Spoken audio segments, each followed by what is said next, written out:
Hi friends, എല്ലാവർക്കും ഇന്ന് പുതിയൊരു വീഡിയോയിലേക്ക് സ്വാഗതം. നമുക്കിന്ന് എങ്ങനെ ഒരു വോട്ടർ ലിസ്റ്റിൽ പുതുതായിട്ട് പേര് ചേർക്കാം എന്നാണ് ഇന്നത്തെ വീഡിയോയിലൂടെ കാണിക്കുന്നത്. അതിനായി ആദ്യം നമ്മൾ ഒരു ബ്രൗസർ ഓപ്പൺ ചെയ്ത് നിങ്ങൾ അതിൽ voters.eci.gov.in എന്ന് ടൈപ്പ് ചെയ്ത് സെർച്ച് ചെയ്ത് കഴിഞ്ഞാൽ election commission of India voters service portal എന്നുള്ള ലിങ്ക് കാണും. അതിൽ നിങ്ങൾ ക്ലിക്ക് ചെയ്ത് കഴിഞ്ഞാൽ ഇങ്ങനെ ഒരു പേജിലോട്ട് എത്തും. ഇപ്പോൾ നിങ്ങൾ സ്ക്രീനിൽ കാണുന്ന ഈ ഒരു ഹോം പേജിൽ മെയിൻ പേജിലേക്ക് നിങ്ങൾ എത്തും. അങ്ങനെ നിങ്ങൾ എത്തിക്കഴിഞ്ഞാൽ അതിൽ ആദ്യം നിങ്ങൾ രജിസ്റ്റർ ചെയ്ത് ലോഗിൻ ചെയ്യേണ്ടതുണ്ട്. അത് എങ്ങനെ എന്നുള്ള വീഡിയോ ഞാൻ ഇതിൻ്റെ മുമ്പ് എൻ്റെ ചാനലിൽ കൊടുത്തിട്ടുണ്ട്. അതിൻ്റെ ലിങ്ക് ഞാൻ ഇതിന് താഴെ കൊടുക്കാം. അപ്പോൾ ഇങ്ങനെ ഒരു പേജിലേക്ക് എത്തിക്കഴിഞ്ഞാൽ അതിനു മുമ്പായിട്ട് നിങ്ങൾ എൻ്റെ ചാനൽ സബ്സ്ക്രൈബ് ചെയ്യാത്തവരാണെങ്കിൽ സബ്സ്ക്രൈബ് ചെയ്ത് ഷെയർ ചെയ്ത് സപ്പോർട്ട് ചെയ്യണം. അപ്പോൾ നമുക്ക് വീഡിയോയിലോട്ട് കടക്കാം.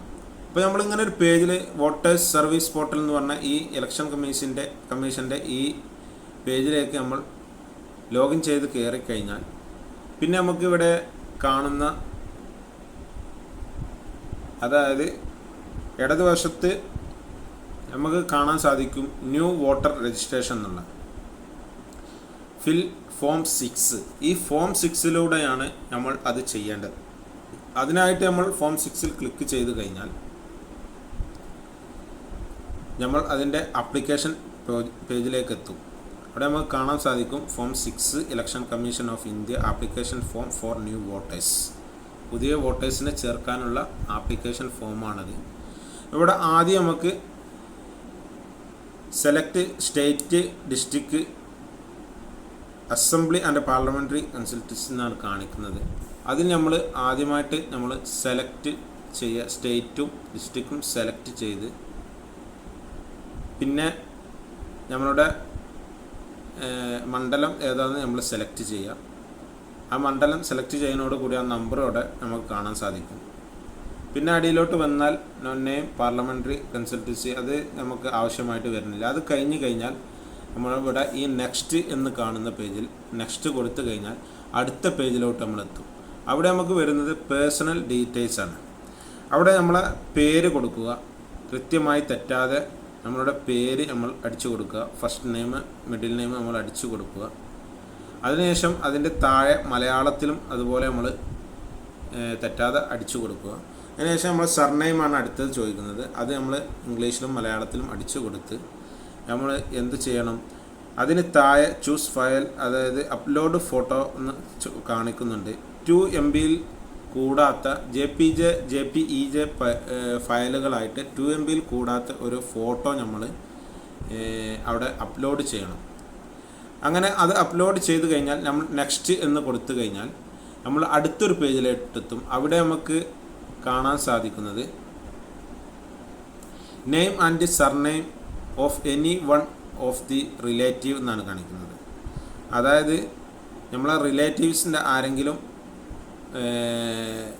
പേരും സർനെയിമും കാര്യങ്ങളൊക്കെ കൊടുക്കാനാണ് പറയുന്നത്.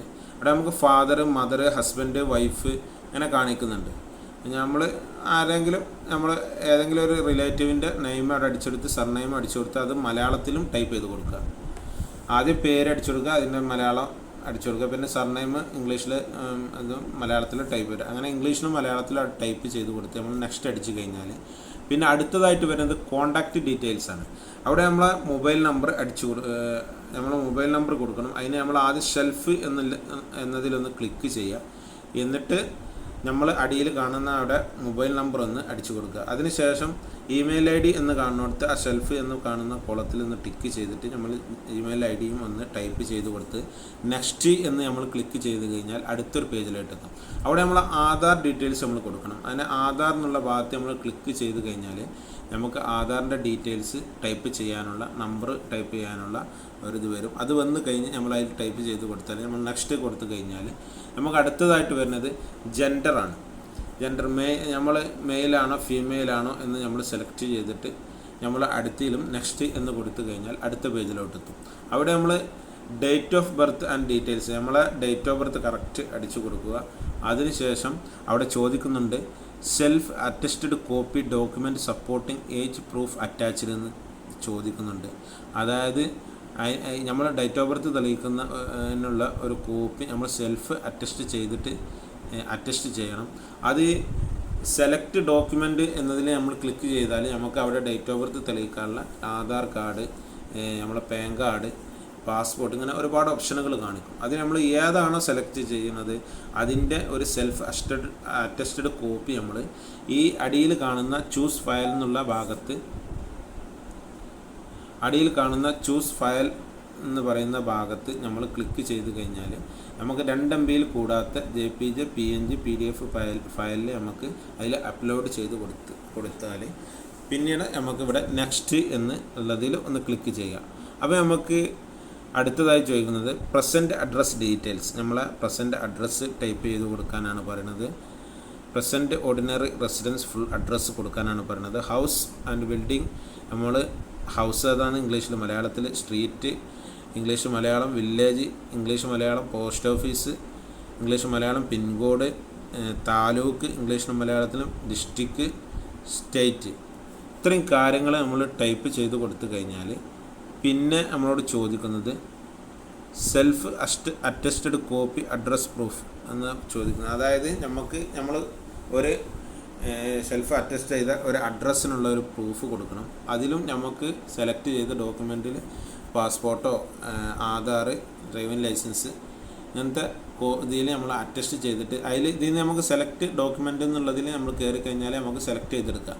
ഏതാണോ നമ്മൾ സെലക്ട് ചെയ്യണത് അത് നമ്മൾ സെൽഫ് അറ്റസ്റ്റ് ചെയ്തിട്ട് ഇങ്ങനെ 2 MB കൂടാത്ത നേരത്തെ പറഞ്ഞ മാതിരി JPG, PNG, PDF ഫയലിൽ നമുക്ക് അതിലേക്ക് അപ്ലോഡ് ചെയ്ത് കൊടുക്കാൻ കഴിയും. എന്നിട്ട് നമ്മൾ നെക്സ്റ്റ് കൊടുക്കുക. പിന്നെ അടുത്തത് വരുന്നത് category of disability if any എന്നാണ് പറയുന്നത്. അത് ഓപ്ഷണലാണ്, അതായത് വല്ല ഡിസബിലിറ്റി ഉള്ളവർക്ക് ചെയ്യാനുള്ള ഒരു പേജാണ്, അത് നമുക്ക് ഒഴിവാക്കാം. പിന്നെ അടുത്തത് വരുന്നത് the details of my family member already include the letter roll current address with whom currently reside are as under എന്ന് പറയുന്നത്. അവിടെ നമുക്ക് ഫാമിലി മെമ്പറിൻ്റെ അതായത് ഡീറ്റെയിൽസ് നമുക്ക് കൊടുക്കണം. അതായത് ആദ്യം വോട്ടർ ലിസ്റ്റിൽ ഉള്ള നമ്മളൊരു ഫാമിലി മെമ്പറിൻ്റെ ഒരു പേര് കൊടുത്തിട്ട് പിന്നെ അതിൻ്റെ റിലേഷൻ നമ്മൾ കൊടുക്കുക, ആളെ പേര് കൊടുക്കുക, റിലേഷൻ കൊടുക്കുക, ആളെ എപ്പിക് നമ്പർ അതായത് വോട്ടർ ID നമ്പർ നമ്മൾ കൊടുക്കുക. എന്നിട്ട് നമ്മൾ നെക്സ്റ്റ് അടിക്കുക. നെക്സ്റ്റ് അടിച്ച് കഴിഞ്ഞാൽ പിന്നെ അടുത്തതായിട്ട് നമുക്ക് ഡിക്ലറേഷൻ ഫോമാണ് വരുന്നത്. അവിടെ നമ്മളെ വില്ലേജ് ചോദിക്കുന്നുണ്ട്, നമ്മളെ സെലക്ട് സ്റ്റേറ്റ് ചോദിക്കുന്നുണ്ട്, ഡിസ്ട്രിക്റ്റ് ചോദിക്കുന്നുണ്ട്. അത് ടൈപ്പ് ചെയ്ത് കൊടുത്ത് പിന്നെ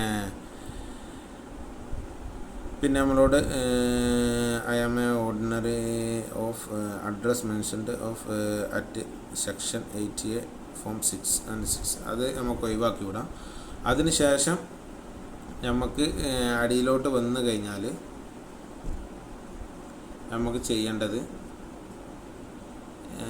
നമുക്കിവിടെ അടിയിൽ ഡേറ്റ് കൊടുക്കണം.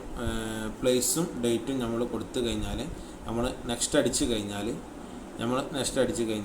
പിന്നെ നമുക്ക് ഒരു ക്യാപ്ചർ കോഡ് ടൈപ്പ് ചെയ്യാനാണ് കൊടുക്കുന്നത്. ആ ക്യാപ്ചർ കോഡ് നമ്മൾ ടൈപ്പ് ചെയ്ത് തെറ്റാതെ ടൈപ്പ് ചെയ്താൽ നമുക്ക് അത് പ്രിവ്യൂ ആൻഡ് സബ്മിറ്റ് എന്നുള്ളത് കാണാൻ സാധിക്കും. അപ്പോൾ നമ്മൾ ആ പ്രിവ്യൂ ആൻഡ് സബ്മിറ്റ് എന്നുള്ളത് നെക്കിക്കഴിഞ്ഞാൽ നമുക്ക് പിന്നീട് നമ്മൾ ഇതുവരെ കൊടുത്ത എല്ലാം നമുക്ക് പ്രിവ്യൂ ആയിട്ട് നമുക്ക് കാണാൻ സാധിക്കും. അങ്ങനെ നമുക്ക് പ്രിവ്യൂ ആയിട്ട് കാണാൻ സാധിക്കും. അതിനുശേഷം അത് ഒക്കെ ഓക്കെ ആണെങ്കിൽ നമുക്ക് അവിടുന്ന് സബ്മിറ്റ് കൊടുക്കുക, അല്ലെങ്കിൽ അവിടെ തന്നെ എഡിറ്റ് ചെയ്യാനുള്ള ഓപ്ഷൻ ഉണ്ട്, അതിൽ വെച്ച് നമുക്ക് എഡിറ്റ് ചെയ്യാം. എന്നിട്ട് ക്ലിയർ ആക്കിയതിന് ശേഷം സബ്മിറ്റ് കൊടുത്തു കഴിഞ്ഞാൽ പിന്നെ നമുക്ക് ഒരു ആധാറിൻ്റെ വെരിഫിക്കേഷൻ അവിടെ ചോദിക്കുന്നുണ്ട്. ഒരു ആധാർ നമ്പർ അവിടെ ടൈപ്പ് ചെയ്ത് കൊടുക്കുക.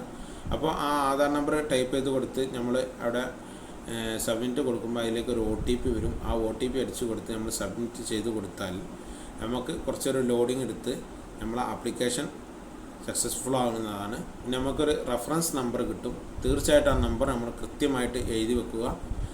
നമുക്ക് ഇത്രേ ഉള്ളൂ. ഇത് കഴിഞ്ഞാൽ ഇത് കഴിഞ്ഞ് അപ്പോൾ ഇതാണ് ഇതിലെ പ്രൊസീജിയർ.